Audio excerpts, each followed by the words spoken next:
അരമണിക്കൂർ കൊണ്ട് നമുക്ക് വേഗത്തിൽ തയ്യാറാക്കിയെടുക്കാൻ പറ്റുന്ന ഒരു തോരനാണ്. അപ്പോൾ എങ്ങനെയാണ് വളരെ വേഗത്തിൽ കോവയ്ക്ക തോരൻ വെക്കുന്നതെന്ന് നോക്കാം. ഞാൻ ഒരു 1/4 കിലോളം കോവയ്ക്ക അരിഞ്ഞ് വെച്ചിട്ടുണ്ട്. ഒരെണ്ണം കൂടെ അരിയാനുണ്ട്. ആദ്യം നമ്മൾ കോവയ്ക്ക എടുത്ത് 4ആയിട്ട് കീറണം. അതിനുശേഷം പൊടിയായിട്ട് അരിയണം.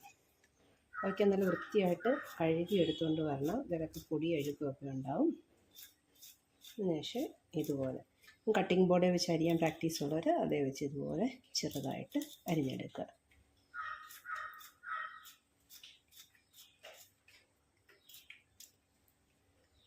ഈ വലുപ്പത്തിൽ അരിഞ്ഞെടുക്കുക. കോവയ്ക്ക മുഴുവനും അരിഞ്ഞെടുത്തിട്ടുണ്ട്. ഇതിനകത്തേക്ക് ചെറിയൊരു സവാളയാണ് എടുത്തിരിക്കുന്നത്. അതും കൂടി നമുക്ക് പൊടിയായിട്ടൊന്ന് അരിഞ്ഞെടുക്കാം.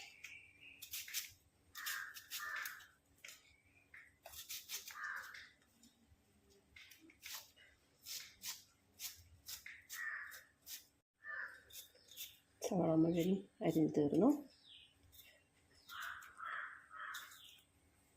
അതിനുശേഷം എരിവിനാവശ്യമായ പച്ചമുളക് അത് നമ്മൾ നേരെ അരിഞ്ഞ് കോവയ്ക്കകത്തേക്ക് തന്നെ ഇടുകയാണ്. മിക്സിയുടെ ജാറിൽ നിന്ന് ക്രഷ് ചെയ്തെടുക്കുന്നത് പൊടിയായിട്ട് അരിഞ്ഞെടുക്കുക. മിക്സിയുടെ ജാറൊന്നും എടുക്കാതെ തന്നെ നമുക്ക് കോവയ്ക്ക തോരൻ വെക്കാം. എരിവിനാവശ്യമായിട്ടുള്ള പച്ചമുളക് എടുക്കുക. അത് 4ആയിട്ട് കീറി നല്ല പൊടിയായിട്ട് അരിഞ്ഞതിനകത്തേക്ക് ചേർക്കുക.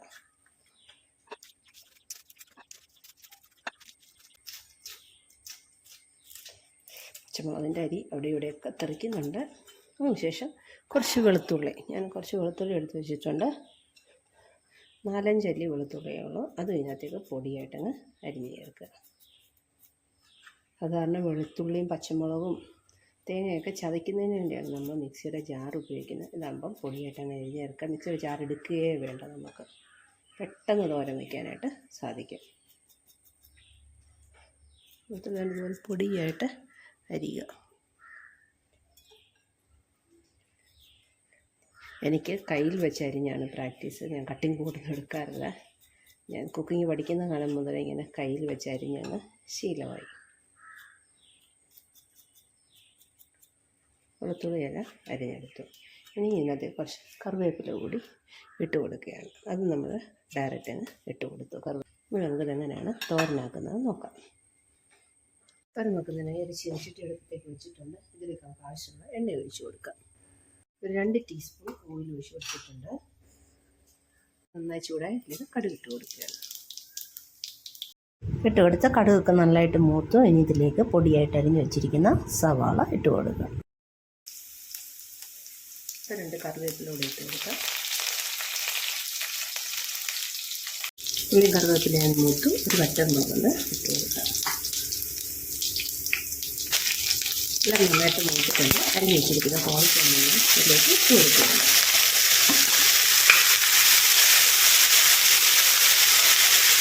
കോവയ്ക്ക ഇടുമ്പോൾ ഫ്ലെയിം ലോയിലേക്ക് മാറ്റിയിട്ട് വേണം ഇട്ട് കൊടുക്കാനായിട്ട്.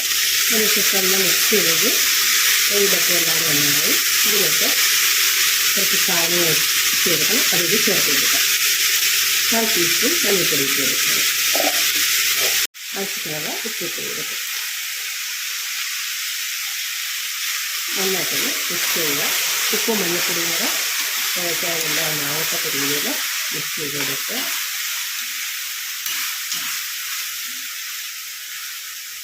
ഇപ്പോഴും ഫ്ലെയിം ലോയിൽ തന്നെയാണ് ഇരിക്കുന്നത്.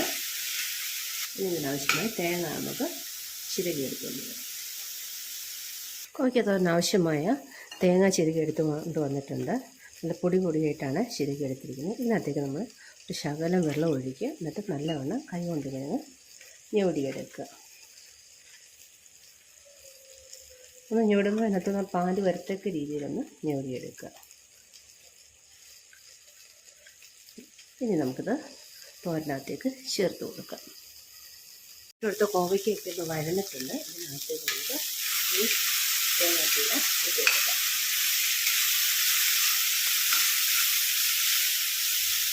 അടുപ്പിങ്ങനെ ഒരു കുഴി ഉണ്ടാക്കിയിട്ട് ഇതിനകത്തേക്ക് ഈ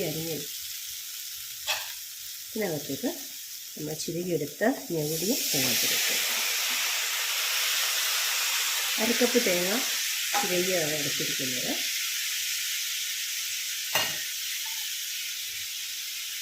പാത്രത്തിലുള്ള തേങ്ങാപ്പീര കൂടി ഒന്ന് കഴുകി ഇത് വേകുന്നതിന് ആവശ്യമായ വെള്ളം ഒഴിച്ച് കൊടുക്കാം. വെള്ളം ഒഴിച്ച് അതിനുശേഷം നമ്മൾ 4 സൈഡിൽ നിന്ന് തേങ്ങാപ്പീരയുടെ മുകളിലേക്ക് കോവയ്ക്കെല്ലാം എടുത്ത് വെച്ച് കൊടുക്കുക. എന്നിട്ട് ഫ്ലെയിം ഹൈയിലാക്കി കൊടുക്കുക. തേങ്ങാപ്പീര ഇട്ട് കഴിഞ്ഞ് കഴിഞ്ഞാൽ ഉടനെ തന്നെ ഫ്ലെയിം ഹൈയിലാക്കണം. ഇതിന് 4 സൈഡിൽ നിന്ന് ഇങ്ങനെ തിള കയറിയിട്ടുണ്ട്. ആ വെള്ളം തിളയ്ക്കാൻ തുടങ്ങിയിട്ട് അപ്പോൾ നമ്മൾ ഫ്ലെയിം മീഡിയത്തിലേക്ക് മാറ്റി കൊടുത്തതിന് ശേഷം ഒരടപ്പ് കൊണ്ട് അടച്ചു വെച്ച് വേണം വേവിച്ചെടുക്കാൻ. എന്നാലേ എല്ലാ സൈഡിൽ നിന്നും ഒരുപോലെ വെന്ത് വരത്തുള്ളൂ. ഇനി അത് വെന്ത് വരട്ടെ. വെന്ത് വെള്ളമെല്ലാം വറ്റി വന്നതിന് ശേഷം നമുക്ക് ചിക്കി തോർത്തിയെടുക്കാം. ഒരു 5 മിനിറ്റ് ശേഷം നമ്മൾ അടുപ്പൊന്ന് മാറ്റി കോവയ്ക്കൊന്ന് ഇളക്കിയിട്ട് കൊടുക്കണം.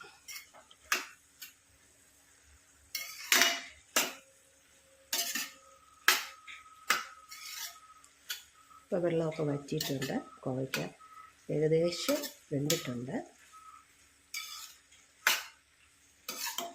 ഇങ്ങനെ ഇളക്കുമ്പോൾ കോവയ്ക്ക വെന്തു എന്ന് നമുക്ക് മനസ്സിലായി കഴിഞ്ഞാൽ ഫ്ലെയിം ഹൈയിലേക്ക് മാറ്റുക. അപ്പം പിന്നെ ബാക്കി അതിനകത്തുള്ള വെള്ളമെല്ലാം വേഗത്തിലങ്ങ് വലിഞ്ഞു കിട്ടും. എന്നിട്ട് ഫ്ലെയിം ഹൈയിലേക്ക് മാറ്റുകയാണ്. കോവയ്ക്കൊക്കെ വെന്തിട്ടുണ്ട് നന്നായിട്ട്.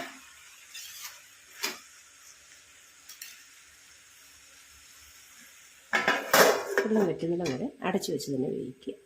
കോവയ്ക്കത്തോരനകത്ത് വെള്ളമൊക്കെ വറ്റി നല്ല അടിപൊളിയായിട്ട് വന്നിട്ടുണ്ട്. അരമണിക്കൂർ കൊണ്ട് നമുക്ക് കോവയ്ക്ക തോരൻ വെച്ച് എടുക്കാനായിട്ട് സാധിക്കും. ഒരു മിക്സിയുടെ ജാറൊന്നും എടുക്കേണ്ട. എല്ലാം അതിനകത്തേക്ക് ഡയറക്റ്റ് അരിഞ്ഞ് ചേർത്ത് ചെയ്യാവുന്നതാണ്. എല്ലാവരും ഇതുപോലെ ഒന്ന് ട്രൈ ചെയ്ത് നോക്കണം. ഇഷ്ടപ്പെട്ടതിനെ ലൈക്ക് ചെയ്യണം. വീഡിയോ എല്ലാവർക്കും ഒന്ന് ഷെയർ ചെയ്ത് കൊടുക്കണം. വീഡിയോ ആദ്യമായി കാണുന്ന ഒരുപാട് ആളുകളുണ്ട്. ഒന്ന് സബ്സ്ക്രൈബ് ചെയ്ത് സപ്പോർട്ട് ചെയ്യുക. ചാനൽ തുടങ്ങിയിട്ട് 3 വർഷമായി. നല്ല നല്ല വീഡിയോസ് അപ്ലോഡ് ചെയ്തിട്ടുണ്ട്. പക്ഷേ സബ്സ്ക്രൈബേഴ്സ് വളരെ കുറവാണ്. അതുകൊണ്ട് കാണുന്നവരൊന്ന് ഷെയർ ചെയ്ത് സപ്പോർട്ട് ചെയ്യുക. നിങ്ങളുടെ സ്നേഹം എന്ന് പറയുന്നതാണ് സബ്സ്ക്രൈബ് ബട്ടൺ, ലൈക്ക് ബട്ടൺ എന്നൊക്കെ പറയുന്നത്. അപ്പോൾ കാണുന്നവരൊന്ന് ലൈക്ക് ചെയ്യണം. എല്ലാവർക്കും ഒന്ന് ഷെയർ ചെയ്ത് കൊടുത്ത് ഒന്ന് പ്രോത്സാഹിപ്പിക്കണം. തോരനൊരു സർവിങ് ബൗളിലേക്ക് മാറ്റുകയാണ്.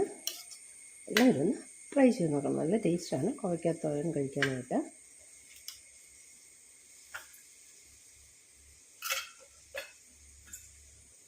അരമണിക്കൂർ കൊണ്ട് നമുക്ക് വേഗത്തിൽ തയ്യാറാക്കിയെടുക്കാൻ പറ്റുന്ന ഒരു തോരനാണ്. അതുകൊണ്ട് എല്ലാവരും ഒന്ന് ട്രൈ ചെയ്ത് നോക്കണം. Thanks for watching.